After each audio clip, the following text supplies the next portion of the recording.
क्या यार, एक गर्लफ्रेंड नहीं पटा ली हो, तुम दिन रात उसी में लगे रहते हो। अरे नहीं यार, वो हमसे बहुत प्यार करती है। अच्छा, तुम्हारे प्यार का भूत उतार दूं क्या? मतलब ये कि तेरी वाली मेरी भी हो गई है। अरे ये कैसा मजाक है यार। तो ठीक है, लो खुद ही देख लो। हाँ बाबू बोलो, कैसे हो आप? आपने जिस नंबर पे कॉल किया है वो भी दूसरी कॉल पे व्यस्त। हाँ बाबू बोलो। कहाँ व्यस्त थे? अरे वो मौसी का कॉल था जानू। कोई बात नहीं, थैंक यू यार। यारों इन लड़कियों की करें क्या बात, वफा कहें या बेवफा की जात।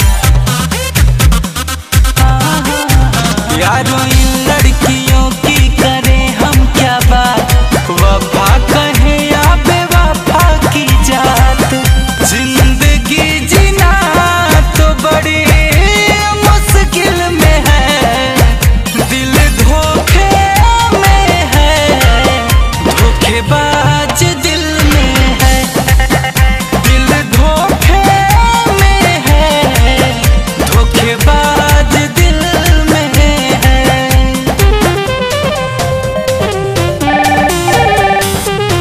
The person you are trying to call is currently busy.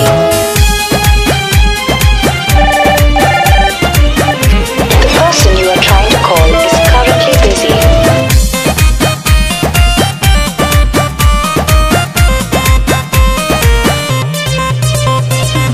प्यार को वो बस समझे खिलौना, मेरे किस्मत में है रोना। कैसे भरोसा कोई करेगा प्यार पे, ये रोग किसी को होना। और दिल को तोड़ना, मुंह को मोड़ना, उसकी तो फितरत में है। लाख आएंगे लाख जाएंगे, तो उसकी किस्मत में है। तड़पना तो प्यार में यारो हर महफिल में है, दिल धोखे में है, धोखेबाज दिल में है, दिल धोखे में है, धोखेबाज दिल में है।